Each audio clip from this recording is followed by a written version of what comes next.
This is my stunt chalice.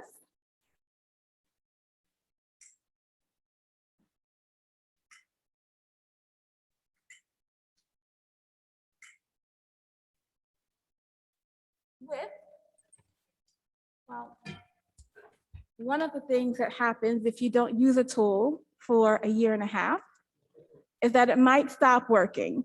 So I invite you to light a chalice in your heart, a chalice in your home. We'll at some point figure out how to get fire up to the front of the room to light the chalice in our meeting house with these words from the Reverend Susan Megan.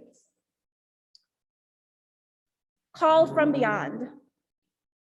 From beyond the playful summer clouds, beyond the earth's thin blue line, from beyond the bright moon and meteor showers, we hear the call to look and listen carefully, to turn away from a world that buys and sells happiness, to fully experience the luring whisper of your heart's truth. Why not today? Why not now? We are here together at home in this evolving place, home in this ever-changing breath and body, home in this dewy morning, even as it reaches toward a hot, high noon. We hear the call from far beyond and deep within, and we do not hear it alone. Come, let us worship together.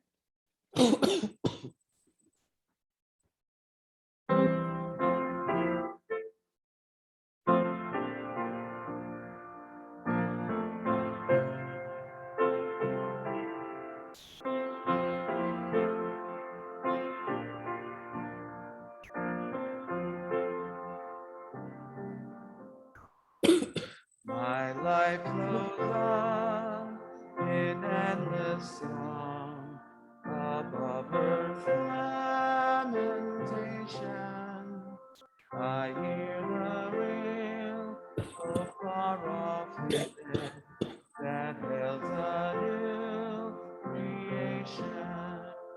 Through all the tumult and the strife, I hear the music ringing. It sends an echo in my soul. How can I keep from singing? What though this tempest around me roars? I know the truth is living. What though the darkness round me holds? Songs in the night it giveth. No storm can shake my inmost calm. Well, to that rock I'm clinging, since love prevails in heaven and earth. How can I keep from singing? When tyrants tremble as they hear the bells of freedom ringing, when friends rejoice both far and near, how can I keep from singing? To prison cell and dungeon vile, our thoughts to them are winging. When friends by shame unrun defile, how can I keep from singing?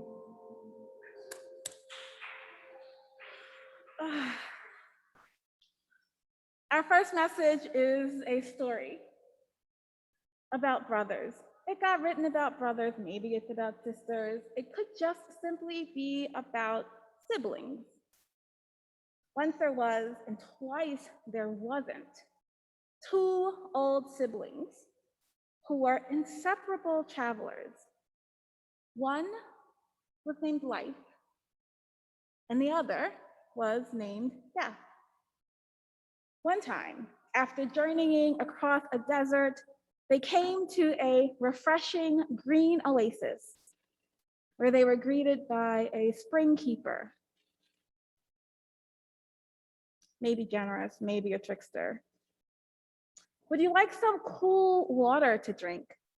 The spring keeper asked them. Both the siblings nodded their assent. And so, dipping his gourd into the pool, the spring keeper paused and asked, "It is the custom here for the elder to drink first. Which of you is the elder?" Well, Life spoke up first. "I am the elder," they said, stepping forward. "No," Death contradicted. "I am the elder."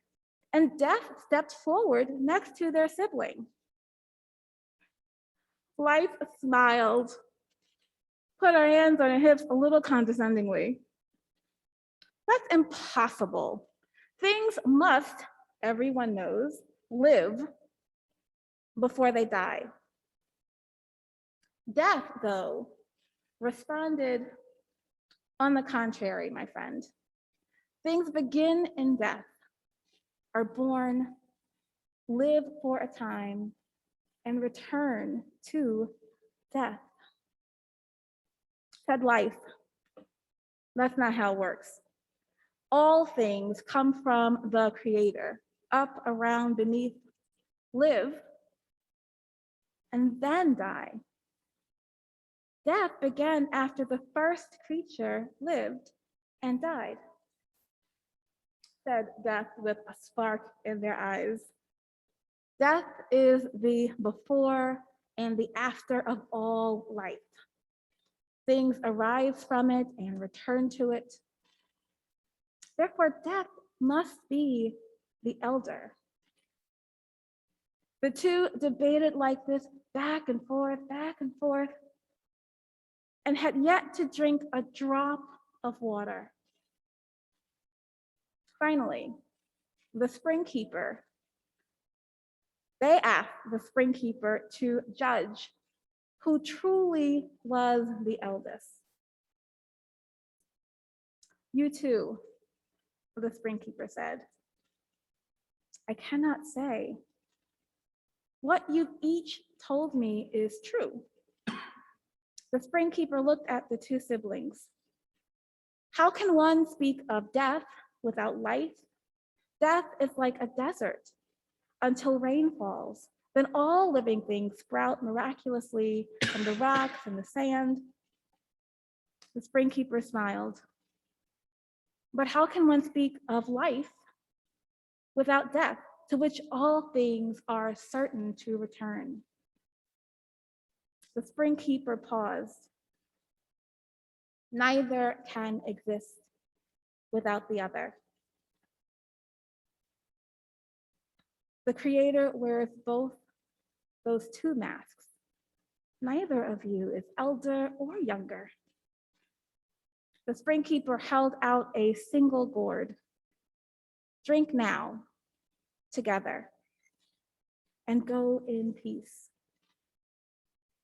The two travelers took the gourd, drank their fill, and headed off in the comfort of each other's company. May your roots grow deep. May your branches spread far. May you find this world to be a wonderful place with as many riddles as answers, and leave it better for those who follow.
quest for the true. Honor the beauty and wisdom of time. Suffer thy limit and praise the sublime. Wake now, compassion, give heed to the cry. Voices of suffering fill the wide sky. Take as your neighbor, old stranger and friend, praying and striving their hardship to end.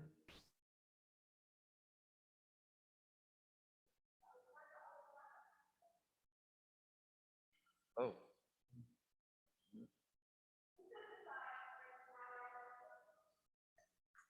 In our community of shared faith, when we share the deep joys, sorrows, and concerns of our hearts. If you have a joy or a concern to share, please unmute yourself and share your name. If you're joining from the phone, you can unmute yourself by pressing *6.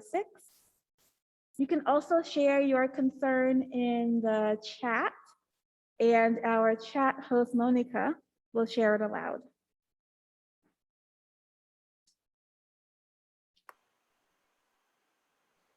Well, hi, my name is Monica, and my joy is to be participating in this absolutely historic moment. I am absolutely speechless when I see all the gadgets and technology that went into that. So it's just such a joy to be back and seeing all that. I'm so proud to be the part of this community. Hi, this is Sue, and I am so happy to be in our meeting house at this moment and hearing the hymns being sung, and just it's great. And I hope the day will come soon when you can all be here with us. Thank you. Hello, family. It's Laura. Oh, this is excellent. I'm really excited. And hi, Monica. Welcome back. Yay. I am soon to come home, but to see the actual sanctuary and, to hear a real piano from the sanctuary. I mean, I have to tell you, I not only got dressed by myself today, I even put on some lipstick, you see? I am just so happy to be here. And I just have to just spread my joy. I'm not only happy to be alive, I'm happy to have chocolate, I'm happy to have you guys, and I'm happy that I'm able to move better, and even with the wonky arm, I got myself dressed and stuff. So I just feel great today, and love you all. I love you like chocolate.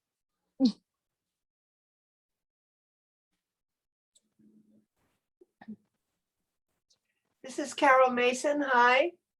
I want to say, oh, Laura, it's so good to see you.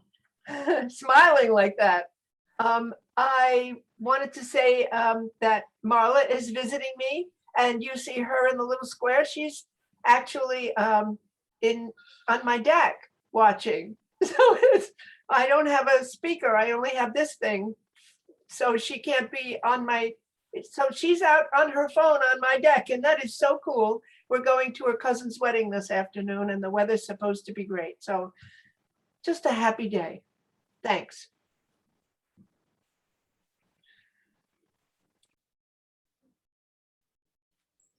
Well, you all cheered me up, and I'd like to say that my brother and his wife are coming for a couple of days. So that is a great blessing for me. I'm so happy. And thank you for all the good feelings. And hello, Marla. So I'm here at the meeting house. Blue, yeah. I'm here at the meeting house, and you should see this tangle of wires that Carl has brought together and created this miracle, and it really is wonderful. Thank you, Carl.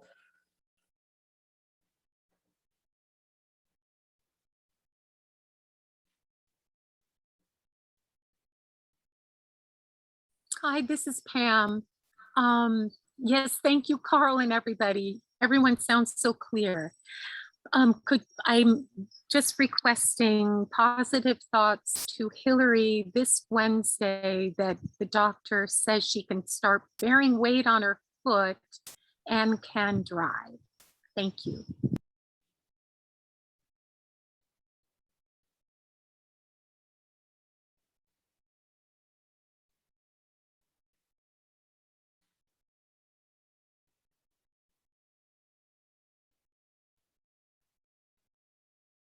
For all of the joys that we share here in community, and for all of our unspoken joy and sorrow, our concern for the world that we hold in our hearts. We light candles in our hearts. We drop stones in the water. We offer our prayers for what we bear together and the joy and love we create together.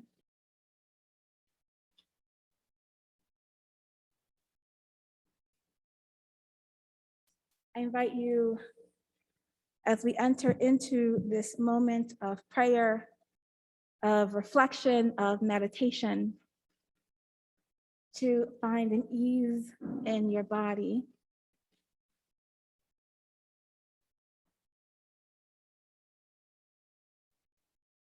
Let your breath flow.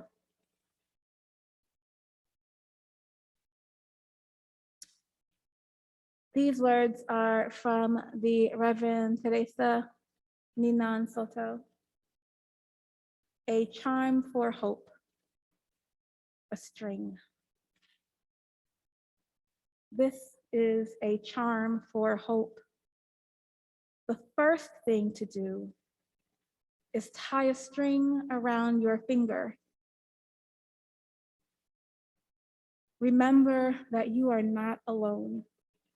Think of the ways that our best shared futures are braided inextricably with your own present and your destiny. The second thing is to untie the string and let the knots and tightness fall away.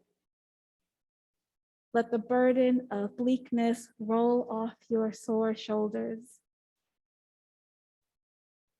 Resistance on those opaque horizons only requires one source of strength, one ray of light. Remember that persistence doesn't require all the answers up front, only one. Fortunately for all of us, we have one response: to remain together through awkward times and happy ones. We remember and we find our resolve in each other. Let us hold these few minutes in silence.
Well, we apparently lost the camera feed, but you should still be able to hear me.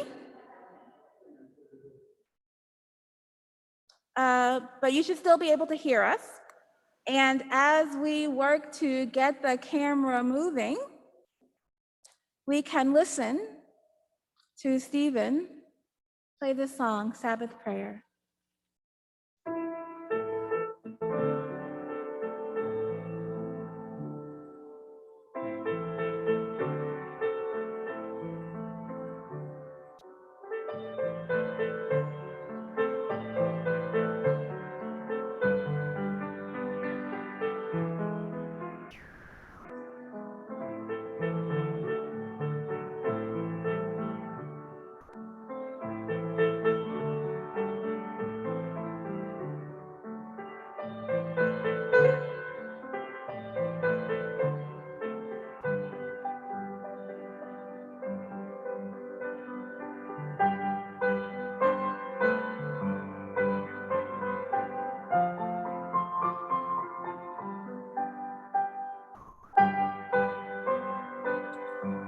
We can see you, Reverend Kimberly.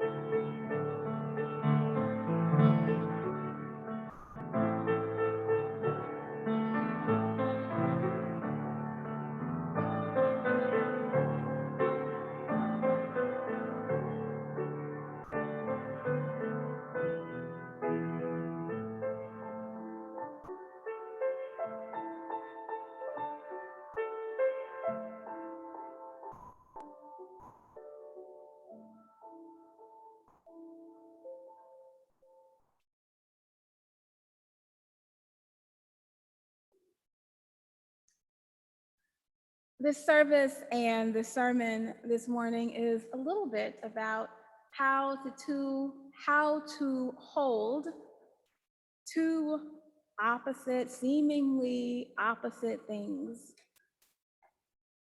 like life and death.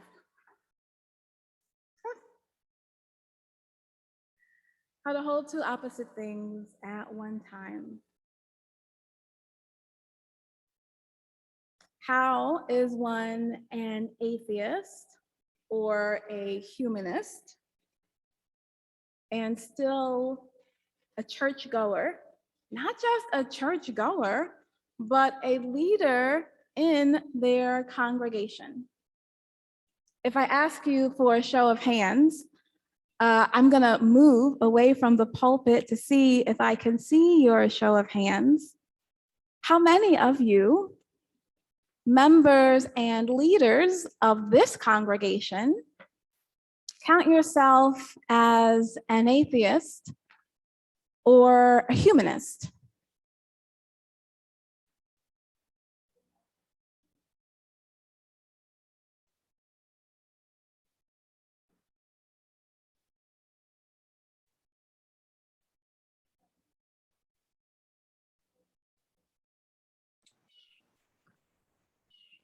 I think I'm part humanist. I'm still working on that. Not sure. Can you be part something? A few of us.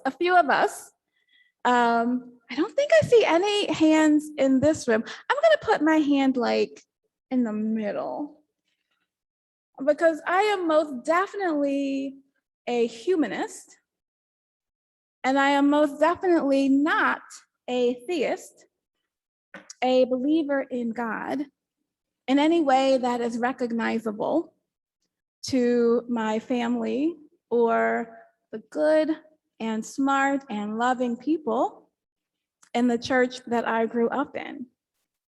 And so the question is, for all of us humanists, atheists, agnostics, non-theists, what in the world are we doing here? What does it mean to be a religious person and still an atheist or a humanist? The New York Times reporter, the New York Times science reporter, Nicholas Wade, thinks that he has an answer for us. He talks about a faith instinct, this idea that we are evolutionarily predisposed to be religious, that there is an inborn human spark of something that calls us to be religious. And since he is a science reporter, though not a scientist himself, he uses scientific evidence to argue his thesis.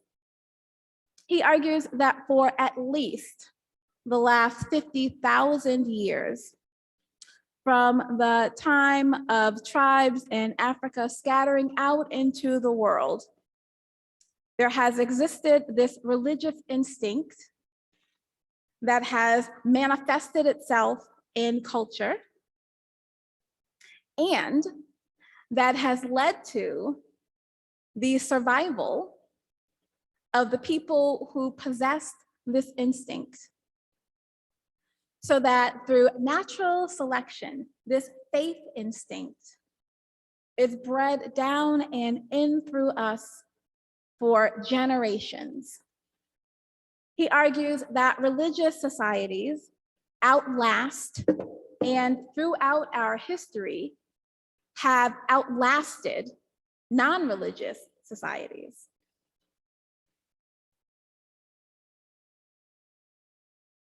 And so religion, this idea of shared gods, shared beliefs, rituals, divine commands, threats of divine punishment,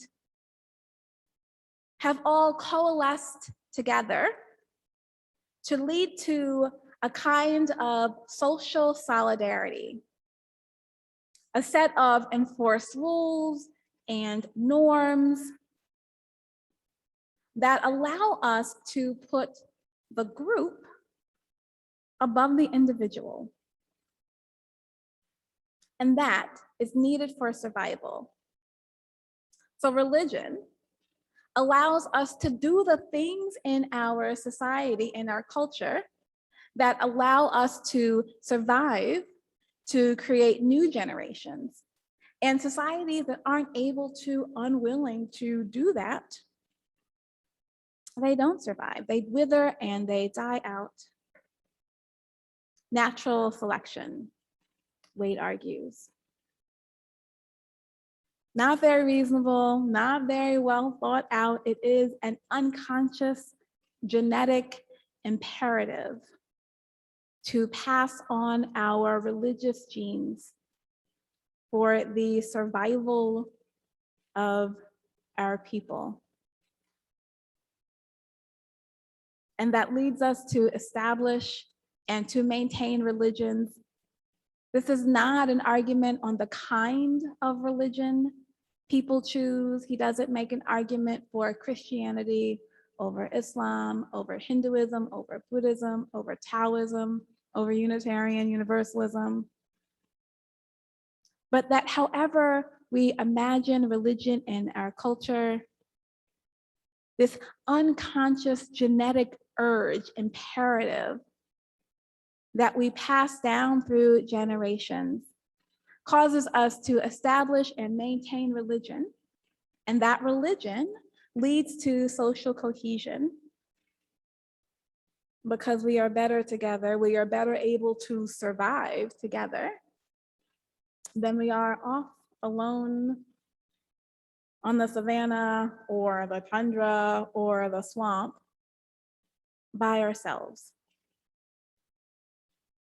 This makes me think a little bit of Jonathan Haidt's Elephant and Rider.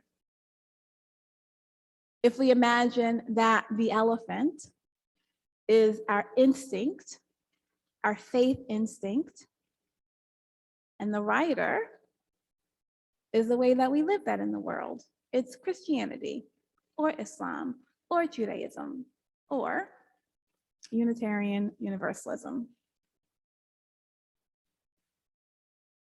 This faith instinct, people argue, this drive to be religious only reinforces another instinct, an instinct to be moral.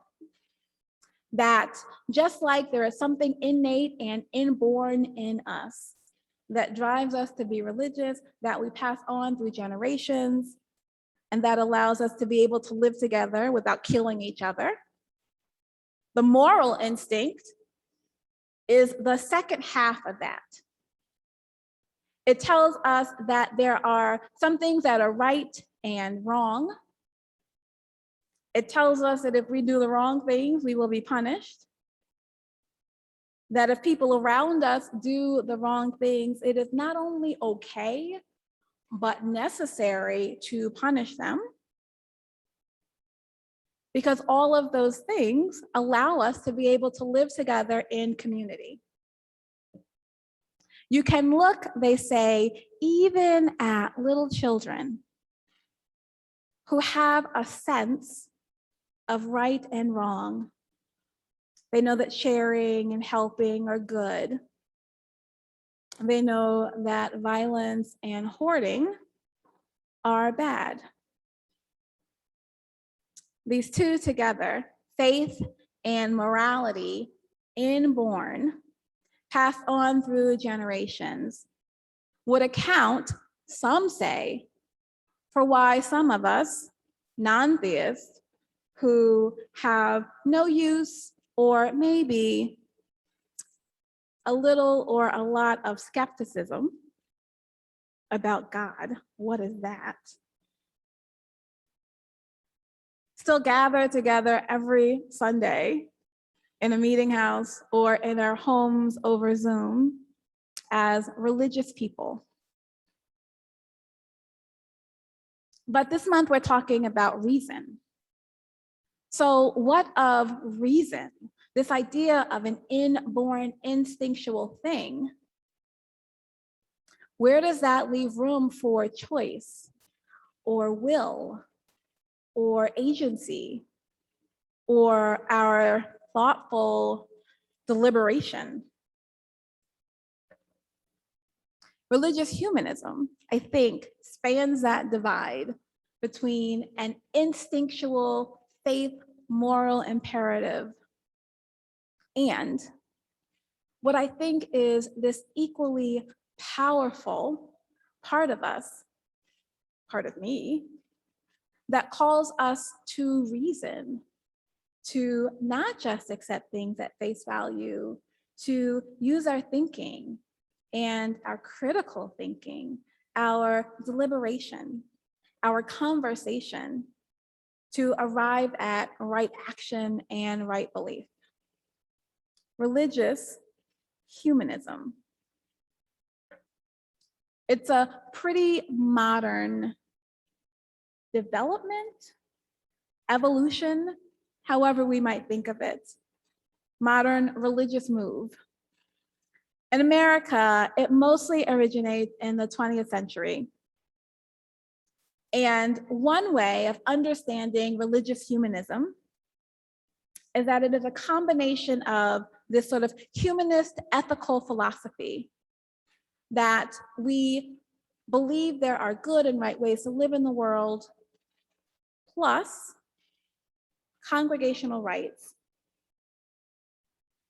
We may like to pray or light candles or sing songs together on Sunday morning, plus community life. We want to gather. There is a moral element and an element of rites and rituals and an element of community life. But for most religious humanists, there is more to it than just ethics and a nostalgia for the churches we grew up in, even if we don't really believe that anymore. Religious humanism answers some of those thorny questions about relationship or salvation or faith. What do these mean for us who don't believe in a supernatural God? I want to be clear that there's nothing wrong with a supernatural God. There's nothing wrong with believing in a supernatural God. Some of the people in the world that I love the most, that I respect the most, will stake their life, do stake their life on their belief in a supernatural God. But for those of us who don't, how do we account for these things? Part of why we join together, I think, part of why I joined together, why I found myself in this kind of a congregation, is because religion helps to answer the question of relationship. How are we supposed to be together with each other and with this planet? Some religions tell us clearly, love your neighbor, be a good steward of the earth, be a good partner with the earth, with the trees and the oceans and the animals that share this planet with us, to create justice in the world, to be guided by even when it is hard, guided by love and a vision for equality. Religion helps me to frame relationship around those goals. There's also, though, this idea of salvation. Salvation is one, as is faith. We'll get to that. Salvation is one that I come back to over and over again. Most people, I think, would tell you, and certainly the dictionary would tell you, that salvation is about being saved from harm. Salvation is about a heavenly afterlife. For a non-theist, for an atheist, or a humanist, salvation means something different. Salvation asks us the question, what are we here for? Religion offers us a way to frame salvation in this life, not some far beyond, not some hereafter, not some promised gift from a supernatural parent, but a project, an experiment, an adventure, a responsibility that we get to be a part of here in this life. For me, a humanist religion asks me to think about, what is salvation in this life? What does it mean for me to be protected from harm? And what does it mean for me to protect others from harm? Recently, over these last few years, I have been in my head and in my work substituting the idea of salvation, or maybe transforming, pushing a little bit the idea of salvation to one of liberation, where most religions, certainly most Christian, most Western religions, offer as the gift, the promise, salvation, that we will be saved. Non-theists, humanists, atheists, agnostics, I think are more challenged to imagine that the gift is not only a gift, but a challenge for liberation. Sometimes we call it collective liberation. Not that we'll be saved, but that we will be free. And the ones who will free us is not a supernatural, but it is ourselves and it is our siblings. And then there's this third thing, which I think is trickiest for non-theists, for religious humanists to talk about, which is faith. Well, it's trickiest, I think, for non-theists who have a clear sense of the world to talk about faith. Because if we don't have faith in a supernatural, then what is there to have faith in? And most non-theists who I talk to will say that what we have faith in is each other. Despite all of the reasons to not have faith in human people who are fallible and, quite frankly, pretty miserable almost half of the time. We can look at the evidence of war, of climate change, of environmental destruction, enduring and persistent racism. I tell people that I don't think men are good. I don't think men are all good people. I think we are 50% good and 50% bad. But maybe it's more like 49.9% bad and 50.1% good. That for me is faith. That despite all of the evidence of the ways that we try to kill each other, the ways that we have worked to destroy this planet, as improbable as a faith in a supernatural, there is this improbable faith in each other. That despite all of the terribleness that humans create and perpetuate in this world,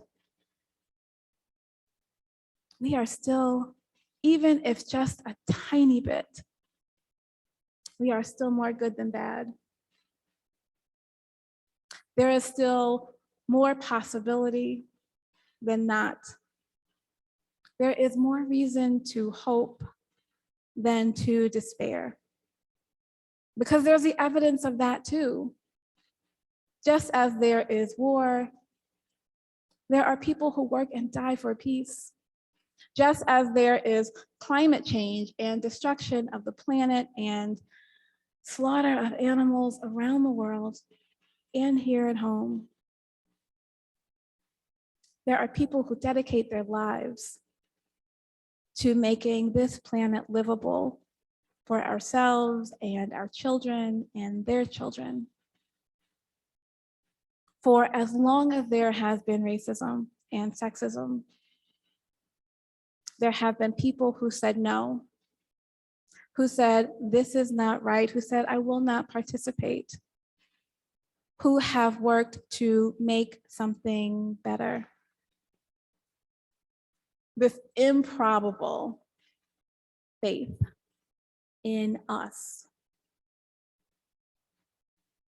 There is no, maybe no God that is greater than ourselves. But there is a purpose greater than ourselves. Human advancement, global interdependence, celebration of our communities. despite all of the evidence to the opposite. There is faith that we together can actually do this thing, this human living thing. That hope is not just waiting for something to be delivered. It is us acting in the world. The historian Howard Zinn talks about it this way. He writes, "To be hopeful in bad times is not just foolishly romantic. It is based on the fact that human history is a history not only of cruelty, but also of compassion, sacrifice, courage, kindness. We can choose to emphasize in this complex history what we choose to emphasize in this complex history will determine our lives. If we only see the worst, it destroys our capacity to do something. If we remember those times and places, and there are so many, if we remember those times and places where people have behaved magnificently, this gives us the energy to act, and at least the possibility of sending this spinning top of a world in a different direction. And if we do act, when we do act, however small a way, we don't have to wait for some grand utopian future. We don't have to wait for some great supernatural being. The future is an infinite succession of presents. And to live now, as we think human beings should live, in defiance of all that is bad around us, is itself a marvelous victory. May we in this world, wherever we place our faith, our belief in the supernatural or in each other, may we live and work toward this marvelous victory. Our closing hymn together is One More Step.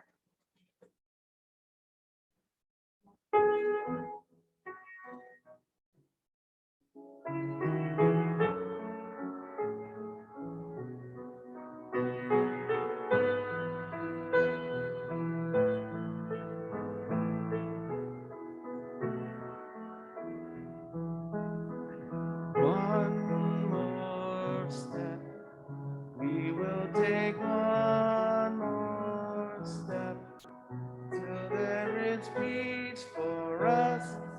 Everyone will take one more step. One more word. We will say one more word till every word is heard. Everyone will say one more word. One more prayer. We will say one more prayer till every prayer is shared by everyone. Will say one more prayer. One more song. We will sing one more song till every song is sung by everyone. We'll sing one more song.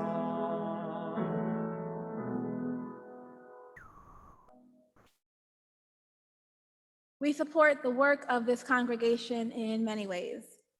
And while we are meeting online, and when we are multi-platform, dual platform, you can still contribute by PayPal or by check. Your financial contributions help to support the ongoing work of this congregation. Our Helping Hand Fund provides support to local organizations in need. Our Minister's Discretionary Fund, support to individuals in need. Our food pantry, support to very, very much needed food support to our neighbors here on the East End.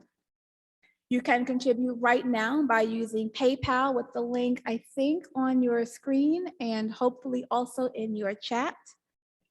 You can also always send a check made out to the UUCSF and mailed to our PO Box. If you are visiting or not, we invite you to remain in the room and join us for informal conversation after worship is over. If you are visiting, please do sign our virtual guest book using the link in your chat, and someone from our Care and Connection team will be in touch. And if you are visiting for the first time or the 50th time, if you find yourself in agreement with our principles, our mission, our values, we hope that you will find a home here. Our benediction comes from Tom Shade, a power at work in the universe. My friends, there is a power at work in the universe. It works through human hands, but it was not made by human hands. It is a creative, sustaining, and transforming power. And we can trust that power with our lives. It will sustain us whenever we take a stand on the side of love, whenever we take a stand on the side of peace and justice, whenever we take a risk. Trust in that power. We are together held by that power. We extinguish our chalice by Carl with the words on your screen. We extinguish this flame, but not the light of truth, the warmth of community, or the fire of commitment. These we carry in our hearts until we are together again.